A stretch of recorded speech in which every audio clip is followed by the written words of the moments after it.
Bonjour mes amis, alors aujourd'hui le thème c'est la culture aux États-Unis. Alors, c'est un thème extrêmement large, je ne vais pas faire le bilan ou même étaler toutes les formes de culture, etc., parce que ce serait trop laborieux dans le cadre de cette vidéo. Mais par contre, non, je voudrais essayer de vous donner un angle, on va dire, un petit peu plus, entre guillemets, raisonnablement politique, dans la mesure où il y a quand même des différences entre la culture aux États-Unis et la culture en France. En tout cas, comment la culture est-elle perçue en France et aux États-Unis? Alors, bon, la culture américaine, évidemment, tout le monde connaît, le cinéma. Faut savoir qu'Hollywood était le phare de la culture américaine, même si ça a beaucoup baissé ces dernières années, et puis ça a été supplanté par d'autres cinémas, notamment le cinéma indien, hein, Bollywood, ou alors le cinéma asiatique en général, japonais, surtout coréen. Bon, il y a beaucoup de cinémas qui font bien sûr le cinéma européen qui a fait un énorme comeback ces dernières années. Pas qualitatif, mais bon, ça dépend des films. Ouais, bref. Mais c'est vrai que Hollywood reste quand même un énorme, comment dire, un énorme moteur de la culture américaine. Alors la musique, bien sûr. Alors je vais pas vous faire toutes les musiques. Le jazz avec Louis Armstrong, Elvis avec le rock, etc., etc. Bon, je vais pas vous faire. Mais bon, vous écoutez tous de la musique américaine. L'art, évidemment, avec Andy Warhol notamment, mais pas seulement, Basquiat, etc. Tout ça, c'est connu. Les séries télé. Alors bon, quand on est un enfant des années 70-80, on se rappelle des séries comme Columbo, Kojak, peut-être c'est un petit peu plus âgé ça. Ou alors Starsky et Hutch, puisque l'acteur qui jouait le rôle de Hutch vient de décéder il y a quelques jours ou quelques semaines. Je me souviens plus, mais il vient juste de décéder. Donc bon, ça illustrait un petit peu nos après-midi du mercredi ou du samedi. Enfin bon, ça va rappeler des souvenirs à des gens de ma génération. Bref, il y a aussi la publicité. Ben oui, parce que l'Amérique, c'est le pays du marketing. Donc c'est la publicité, c'est les produits, c'est les marques. Et les marques font partie de la culture américaine, bien sûr. Nike, etc., etc. Bon, je ne vais pas toutes les citer parce que ils ne me donnent pas un centime hein, pour financer cette vidéo. Bon, donc voilà, donc j'ai fait un tour. Alors évidemment, j'ai oublié un élément de la culture, c'est la littérature. Et je serais impardonnable de l'oublier parce que, en fait, il s'avère qu'il y a quelques semaines, j'ai visité à Key West la maison d'Hemingway. Alors, c'est ça qui est intéressant avec la culture aux États-Unis, et ça va me permettre de rebondir un petit peu sur le thème principal, c'est que ça me fait sourire. La maison d'Hemingway a été vendue à son décès par ses héritiers. Et la maison à Key West, hein, je parle. Et euh, les acheteurs, les acquéreurs de la maison n'ont pas pu y vivre normalement parce qu'il y avait plein de curieux qui regardaient autour, au-dessus de la clôture, etc., etc. Donc, qu'est-ce qui s'est passé? Ils ont décidé de transformer ça en musée Hemingway. Donc, le musée Hemingway à Key West, la maison Hemingway à Key West, n'appartient pas à la famille Hemingway, n'appartient plus à la famille Hemingway depuis des décennies. Et ce qui est encore plus drôle, c'est que le mobilier et la décoration ne sont pas d'origine, enfin pas toujours d'origine. Donc il y a des meubles qui ont été rajoutés par les propriétaires actuels et qui n'étaient pas possédés à l'origine par Hemingway. Bon. C'est un peu comme ça qu'on traite la culture en général aux États-Unis. C'est-à-dire on fait semblant, on fait du rafistolage et on dit bah voilà c'est la maison Hemingway. Bon. Alors il y a juste un truc, c'est les chats qui ont 6 doigts. Alors ça, c'est drôle. J'en ai vu, c'est très très bizarre. Et en fait, il y a une légende autour de ça. En fait, c'est pas du tout un marin qui aurait donné un chat à 6 doigts à Hemingway. C'est en fait comment dire, un voisin qui avait un chat comme ça et il est venu dans la maison d'Hemingway. Voilà. Donc il y a une cinquantaine, une soixantaine de chats dans la maison Hemingway, dont certains ont 6 doigts. Voilà. Alors ça, c'est pour la petite anecdote. Hein. J'aime bien raconter des petites histoires comme ça pour illustrer.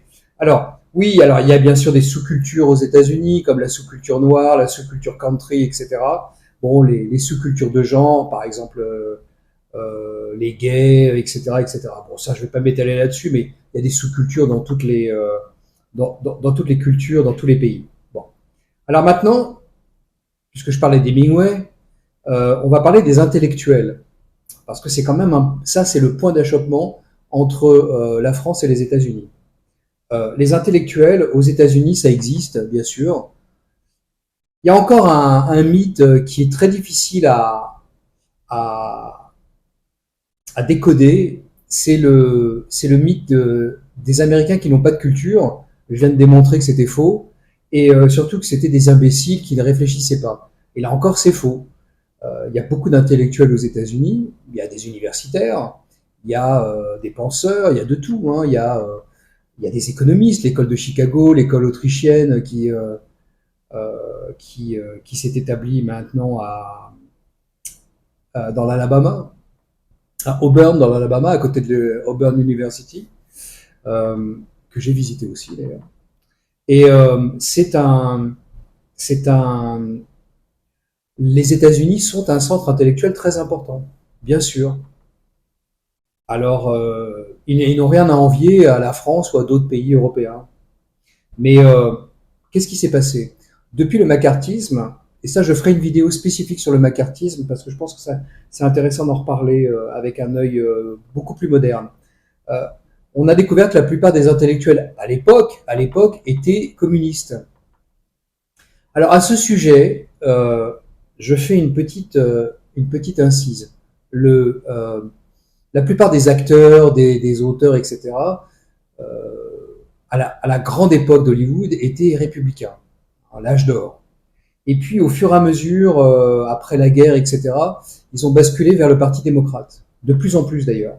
Et aujourd'hui, on va dire 90 à 95% des acteurs, etc., des chanteurs sont démocrates. Donc, ce basculement a été peut-être la réaction à des erreurs liées au macartisme, mais j'en parlerai dans une autre vidéo. Alors, il faut savoir que quand on parle avec des gens dans le public américain, il y a une grande méfiance vis-à-vis des intellectuels. Pourquoi? Parce que les Américains sont des gens qui sont très concrets, qui aiment les choses pratiques. Ils sont pragmatiques. Et les intellectuels, en général, montrent des idées complètement loufoques ou complètement fantasmées qui sont inapplicables à la vie quotidienne des gens. Hein, je vous ai parlé il y a quelque temps du libertarianisme et de l'expérience à Grafton dans le New Hampshire. Bon, on pourrait dire il y a eu il y a quelques années des sortes de communes dans l'Oregon, à Portland, qui ont été catastrophiques. Voilà, donc toutes les idéologies communisme, wokisme sont vouées à l'échec, en tout cas dans la vie quotidienne. Hein, d'ailleurs, il y a une blague qui court aux États-Unis. Quelle est la différence entre le communisme et le socialisme? C'est très simple. Le communisme s'impose par les armes, par la violence, alors que le socialisme s'impose par le vote. Et donc, c'est comme si on choisissait entre le meurtre ou le suicide. Le résultat est toujours le même. C'est la mort de la société. Bon, voilà. Donc ça, c'est ma petite blague. Mais en fait, les Américains veulent que les intellectuels soient très loin du pouvoir, ce qui est très différent de la France. Alors voilà où est le distinguo. Je sais que c'est un mot qui plaît à certains. Le distinguo entre la France et les États-Unis. Euh, En France, on a des intellectuels qui sont près du pouvoir. Enfin, en tout cas, des gens qui se clament euh, intellectuels. Hein. Je donnerai pas de nom, mais quelqu'un avec des initiales en 3 lettres, vous saurez de qui je parle. Mais pas seulement, hein, y en a d'autres. Il n'y a pas d'intellectuel, à ma connaissance, mais j'ai peut-être que j'ai oublié ou que ça m'a échappé. Il n'y a pas d'intellectuel proche du pouvoir aux États-Unis. Il y a des idéologues, il y a des gens qui ont des idéologies, bien sûr, qui influencent des politiciens, directement ou indirectement, mais il n'y a pas d'intellectuel qui téléphone à un président pour lui dire tiens, tu devrais bombarder tel pays ou envahir tel pays. Voilà, ça n'existe pas aux États-Unis. En tout cas, pas à ma connaissance, encore une fois. Alors le dernier point qui me paraît essentiel dans cette vidéo à souligner, c'est l'absence de ministère de la Culture aux États-Unis, ce qui est complètement différent de la France. Encore une différence. Euh, alors, c'est pas parce qu'il n'y a pas de ministère de la Culture qu'il n'y a pas d'utilisation de la culture par le gouvernement. On appelle ça le soft power. Et c'est une arme qui est entre guillemets, hein, je mets des guillemets à arme, mais c'est un moyen d'influencer les gens absolument efficace et très intéressant d'ailleurs. Qui n'a pas regardé un film américain, qui n'a pas écouté de la musique? Je crois même que Staline regardait les films les westerns. Bon, alors, plus communiste que lui, ça n'existait probablement pas, et pourtant il aimait les westerns américains. Il les regardait dans sa datcha. Donc bon. Alors le plus intéressant, c'est pas Staline, hein, c'est un sondage qui date de 2021 que je vais mettre d'ailleurs dans la description. Vous aurez le lien, donc vous pourrez le consulter tranquillement chez vous, qui indique notamment, hein, c'est un sondage très général sur la perception qu'ont les gens des pays développés vis-à-vis des États-Unis. C'est leur perception des États-Unis. C'est très intéressant parce que c'est tous les domaines, etc. Il y a beaucoup de choses fausses d'ailleurs, des perceptions qui sont complètement fausses par rapport à la réalité américaine, mais c'est un peu l'objet de ma chaîne, c'est d'essayer de redonner du sens et de la réalité à ces mythes et à ces fantasmes. Et donc, bon, ce sondage disait que les jeunes des pays développés adoptent très largement la culture américaine. C'est ça le soft power. C'est-à-dire la mode, la façon de manger. Hein. Ah, bah, j'avais oublié ça aussi. Tiens, le fast-food américain s'est imposé aussi. C'est de la culture américaine. Bon, c'est pas le meilleur de la culture américaine, mais c'est de la culture américaine. Absolument. Les fast-food, ouais, et absolument. J'ai complètement oublié de le mentionner tout à l'heure. Mais oui, donc ils adoptent la culture américaine, alors au travers, comme je viens de dire, des fast-food, mais aussi de la musique, du cinéma, des séries télé qu'on regarde, etc., etc. Bon. Et des marques qu'on achète, voilà, des marques américaines qu'on achète. Voilà, donc un petit tour de piste sur la culture américaine et la perception qu'on peut avoir et les différences avec la France. J'espère que ça vous a plu. Merci de partager la vidéo, de, de cliquer sur le pouce levé, hein, pas le pouce en bas. Ce serait votre droit, mais ce serait pas sympa pour moi. Et puis faites diffuser cette vidéo un peu partout. Parlez-en à vos amis, à vos familles. Ça me fait toujours plaisir, mais surtout, je crois que c'est utile pour mieux comprendre comment notre perception des États-Unis, en tout cas en tant qu'Européen, est fausse ou très très très très très subjective et donc pas exacte, bien sûr. Donc voilà, bah, je vous souhaite une bonne continuation et à très bientôt, mes amis.